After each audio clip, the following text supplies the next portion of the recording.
Good evening. This is Dr. Bill White again here with the American Orthodontic Society, and I want to talk with you a little bit this evening about tongue thrust, a complicated mixture of problems, and we lump a lot of things together under tongue thrust, regardless of what they are, like mouth breathing and too much vertical dimension of the face and a lot of things, and we just call them tongue thrusts. So I'm going to run through the appliance we use nearly all the time, and then I've got about 10 cases of tongue thrusts and also other problems that go along with them, and just each one of those cases has a separate problem that I'll discuss with you.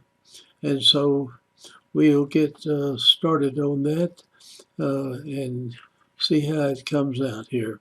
All right, the first thing is the appliance that we use.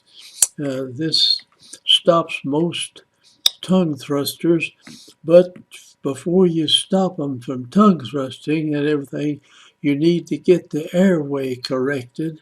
That's one of the first problems that people that are still, uh, tongue thrusting and doing things and their airway is stopped up. They don't do good. It's hard for them to accomplish that. So, anyway, the way I've done it, I have a lot of these bands for leftover, just a whole slew of them. And I band the lower four anterior teeth, and then we're going to bond a 030 wire to the back of these teeth. Come up something like this, and it'll be bonded on down here, and then we flow solder all over that. So they're really stuck on there. And then we'll bend these. That's coming back toward the tongue there. We'll bend those to actually poke the tongue if it goes forward in there. So let's go through and show you these right quick. This is the bands have been fitted, and then we spot weld this wire to the band and then flow solder over that. And here we are with the wire spot welded on the back of the bands. Now you can attach them all in several different ways, and we'll show some cases where we have a 3-to-3 back there with the wire just attached to the 3-to-3. So here now we've bent them, but here you can see the wires have this solder around them. I mean, this wire is attached to that band very securely. We don't want this kind of a hooked wire floating around in the stomach down there, but we've had a few and they went right on through the body, so thank goodness. Anyway, we don't want that to happen in here, so this is another view of it. And here it is from the inside of the mouth on a kind of a plastic, having the teeth in a tapadont that you can see through and everything. Now these little points, you don't want them coming up and touching the palate up here. So you need to bend them short, and sometimes the bite is real open, and you stop the tongue, and then it'll close down, and you have to watch having these little sharp points come in and touch the tooth structure of the palate where you don't want it to. So you have to kind of work on that, and if it does, you just have to catch it with a plier and bend this hooks further down so they don't touch the tissue of the palate at all when you go in there to do this. Now, this is another gadget use which I rarely ever use anything like this. And if I do, I band all three of these teeth right in here so that when you expand this, you want the tooth to go out totally, expanded. You want it to go bodily out this way. You don't want to just tip the crowns of the teeth out this way. It doesn't do any good. That actually the root of the tooth goes a little more lingually, and that reduces the airway. So we want to, when we do this, we want to have it rigid so that when you go apart with it, it goes parallel and you widen the whole airway out in something like that. Now, that's something I wouldn't use one like this, but it's a good idea. And it blocks the tongue from coming through. But I don't like anything up against the teeth. You're going to expand and just push on the tooth, and the tooth kind of does that, when you do it. So when it does that, the root comes in, you see. If it's up here and you push it, the root would come in some and make it even more difficult to function properly. So let's go on to see, here's one where the anterior teeth are opened up and then the tongue thrusts. The tongue pushes forward on the backs of these teeth here, and the person normally swallows with an infantile swallow pattern, or nearly all the time they do, and they don't bite their teeth together when they swallow. So that lets the back teeth of the mouth, they're never pressed together on the swallow period. So you swallow like 2,000 times in 24 hours. Somebody they count them with a machine on you. Nobody sits up and counts them all that way.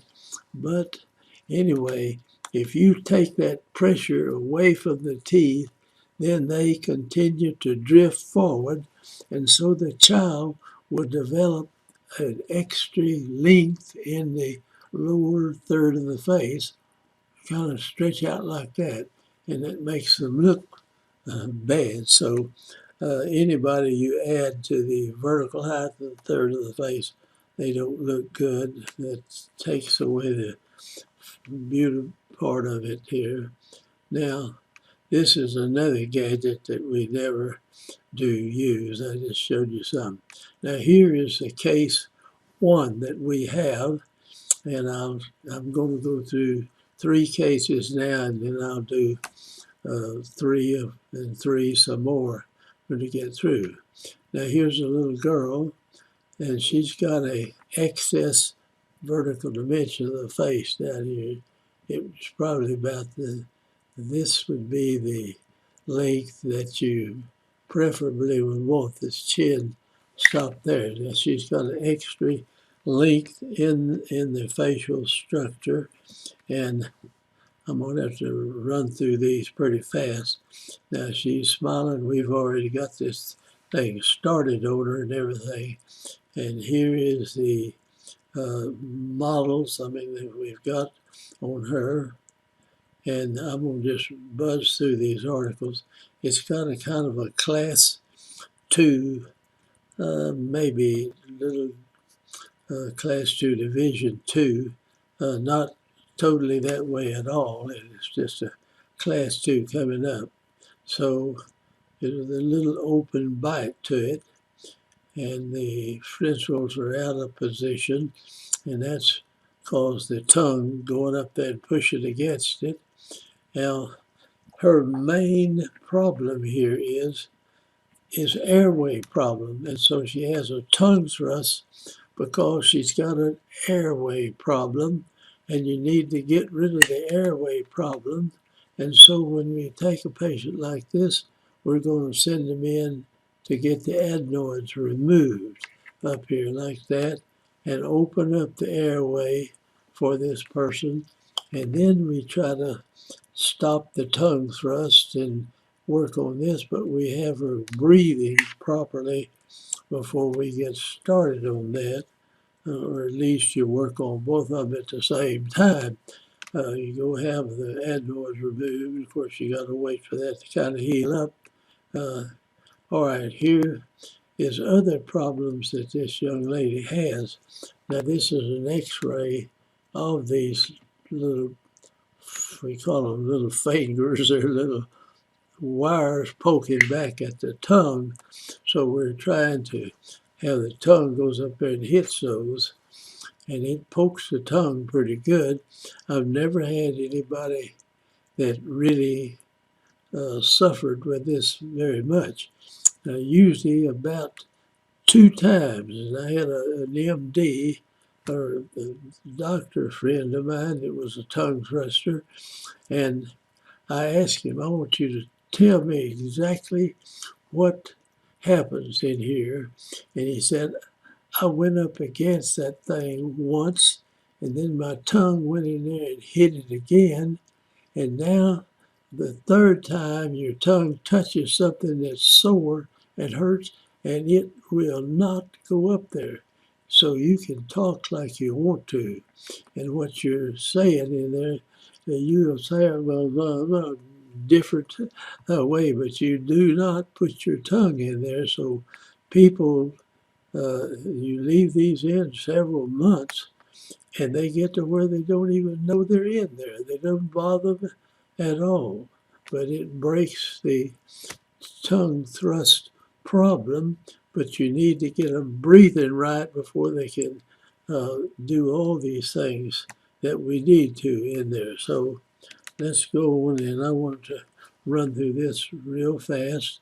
Here they're in, and we're working with that, and we'll have the adenoids are out, and she breathes better. And we got this young lady working good, so here she is a little later. We've lined up the 4 front teeth and the upper and lower 4 front teeth, and have a arch wire coming off the 6-year molars back there.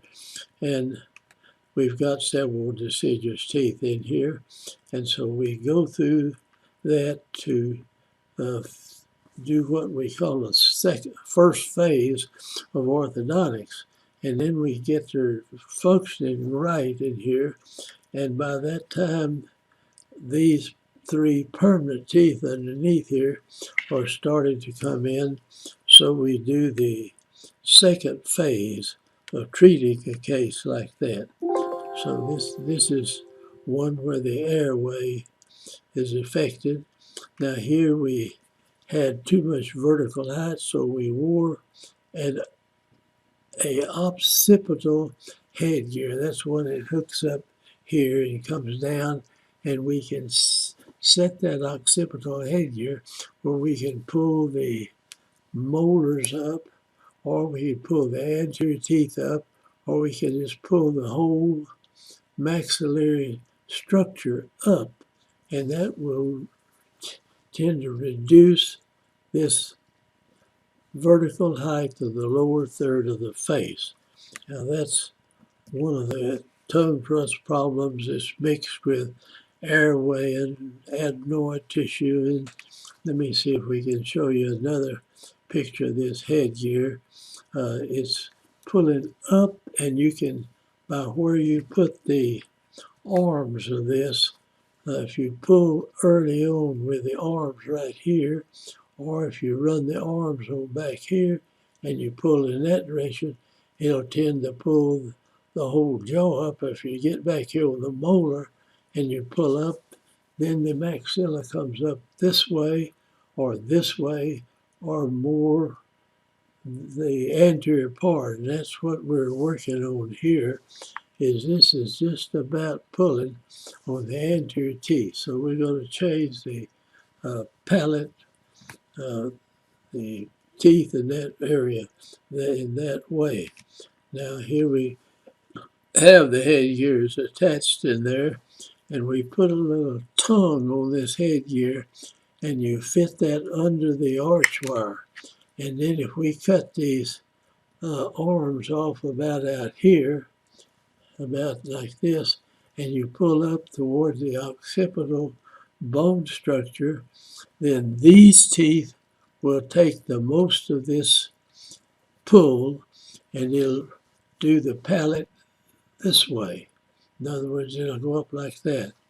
So anyway, we put a little tongue on the headgear itself, and then you pull it in an occipital way, and you cut the arms of this off somewhere where they're out about like that. I can't draw over there like that, but they're in that position, and it'll settle this down. Now, when we get it lined up, we're going to close this gap too, and that'd be in the first phase.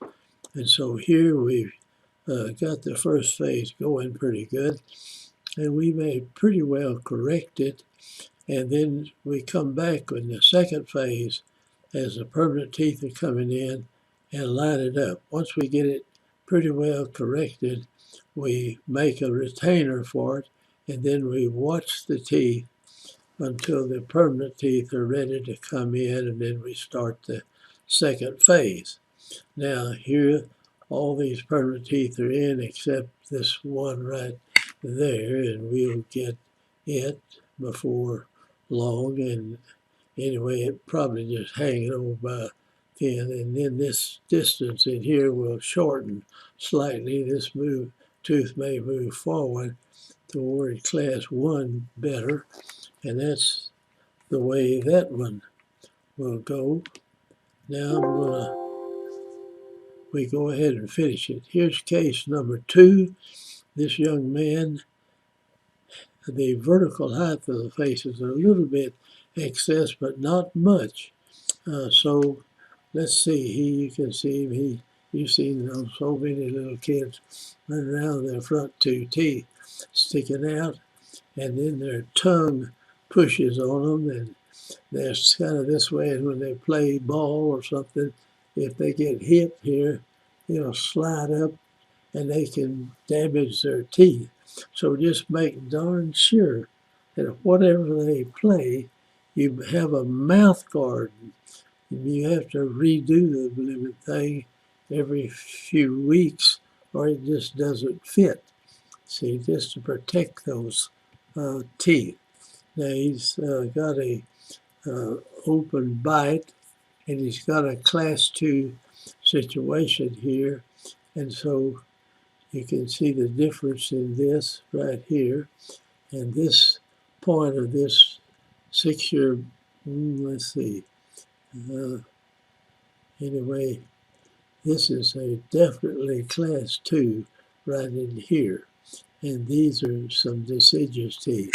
It's hard for me to look at that just right off and tell you what that is, but it has a long distance in between here, and the bite is open, and this person is putting their tongue in like that and causing this to go up, or else they got thumbs or fingers or various things they put in their mouth and they swallow. If a kid has his tongue in between his teeth, he doesn't bite too. They're just like a baby. They use an infantile swallow pattern. And I don't know how many of you know that, of course, that a baby does not bite to swallow. The good Lord protected the mother in that respect. Excuse me. All right, this is closed back like that. And now we're going to come in and kind of fix this up. And so here we're using a step-up wire to kind of control the anterior teeth, and we're using some class 2 elastics, and you see we're come all the way back here and drop down and go across in these teeth, and we've got an attachment right here and some spring on it to open this gap on this side, and we're wearing a class 2 elastic. And so the result of all that is that we're going to bring this back, really, and we're going to bring this forward and bring them both into a class 1 relation right there. Now, over here it's kind of not in focus, but this works great.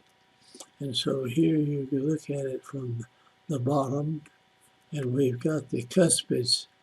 Now these are deciduous cuspids that we've got here, and they'll be pushing them back.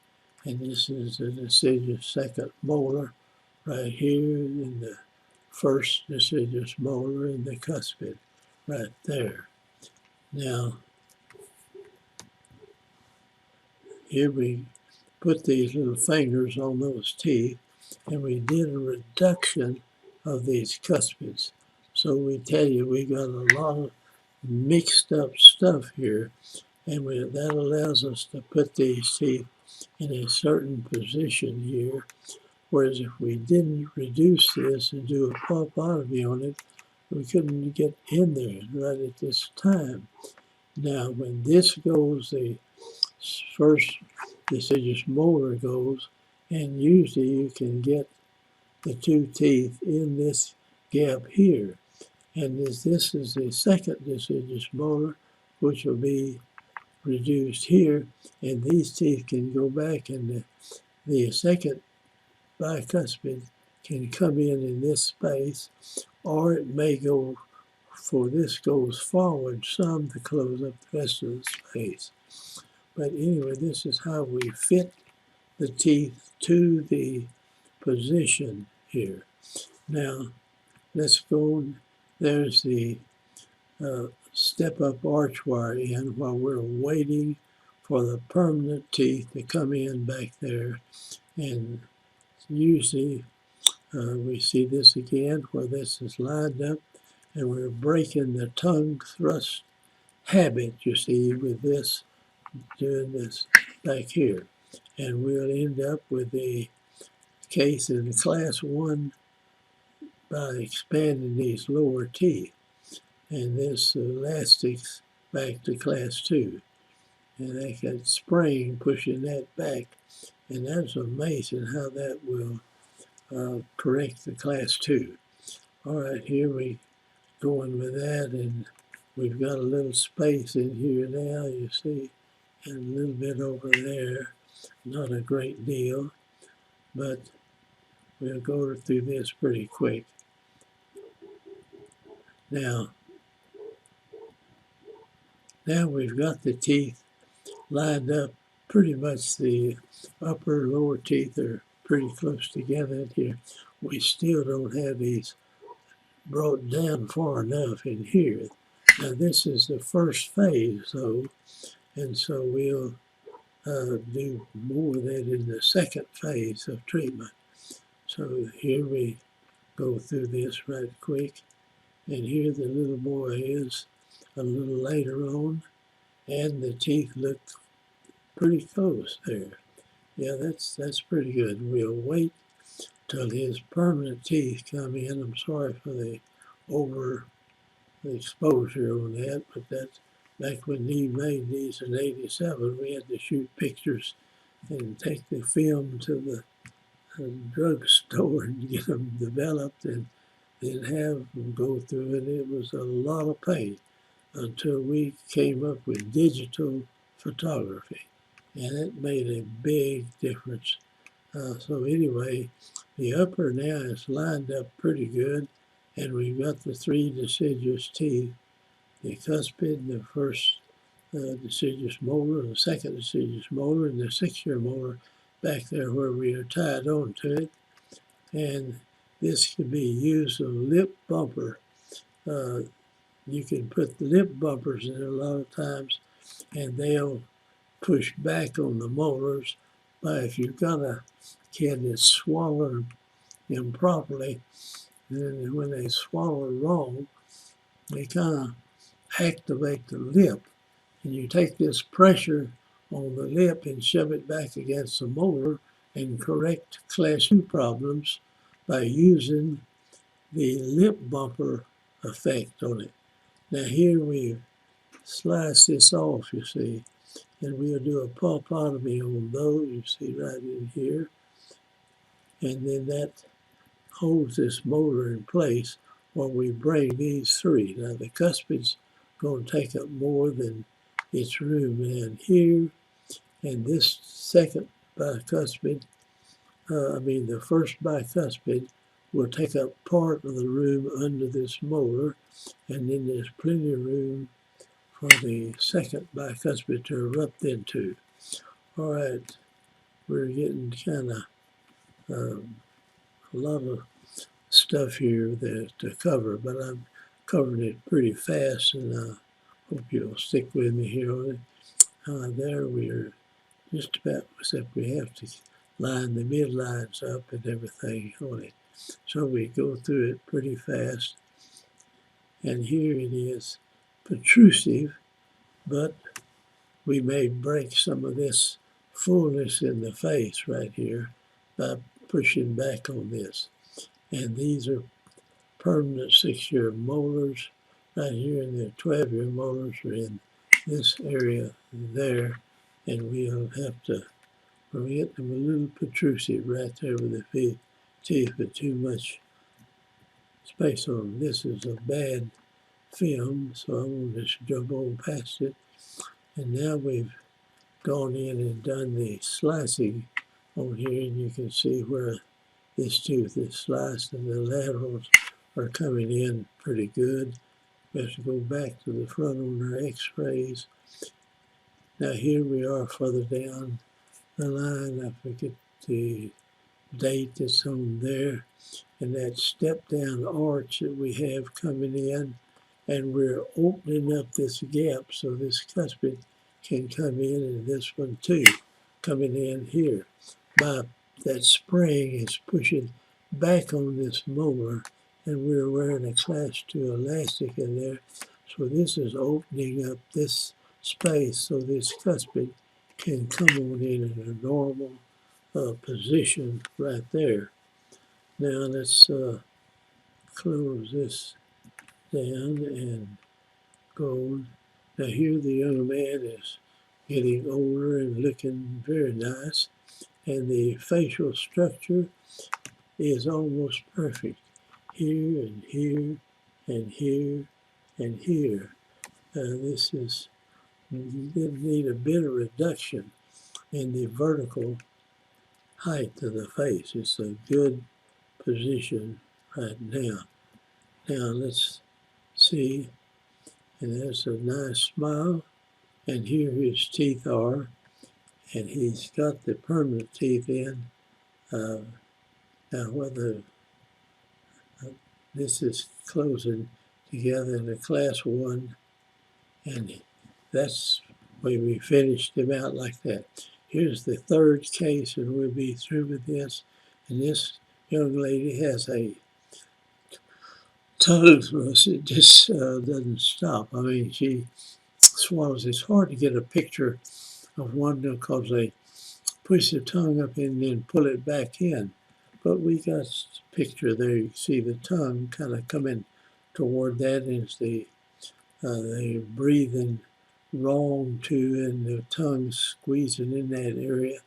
And just a little slight pressure of the tongue will just move the teeth and the bone and everything. Not only on a kid, I've had a grown person, that was just holding a lozenge up in his roof of his mouth, and his teeth met real good till he's about 40, and he tried doing that, and his upper teeth moved out of the way, and his lower teeth kind of came back in, and we could not figure out what it was until he told us. He wasn't sucking his thumb or smoking a cigar or playing instruments or doing anything to cause that. It was pressing a lozenge up against the palate to help him stop smoking, and it was pushing his teeth, and it not only pushed the teeth, it pushed the bone that holds the teeth up was doing that. So it was moving the teeth where there wasn't any bone, but it moves the bone and the teeth out, and we've been seeing that for years. And why we don't think you can move these teeth out laterally without moving the teeth into an area where there is no bone, but they take their bone with them. And this guy's swallowing and putting the tongue out, this young lady. I mean, all right, here's something of that nature. And there's the way the tongue goes in there, and people swallow like 2,000 times a day. And if they swallow enough like that and hold it open, these teeth will over erupt back in here. And as they do, this chin drops down further, and this dimension in here is increased more, and it doesn't look good. So to have an excess vertical height of the face. Now here we go in and we put the appliance on the upper and lower 6-year molars with a step down on the bottom so that we can bring those teeth into place. And this was in 1977, so it's done a long time ago. All these were done quite a while back, and we use bands, but the principle is the same. So don't think just because this is old, it was what we had to work with, and we worked with the same when we got brackets. So anyway, here we are, and we've got to get a cuspid and a first bicuspid in this space right here, but we'll have some space of this because it's wide enough for a second bicuspid right here to develop, and now we can get a cuspid and a first bi in that space over there. So let's erase that and get on with it. Now we put the tongue thrust appliance on, and we push it back with that, and we're tending to stop that tongue thrust, and so it works.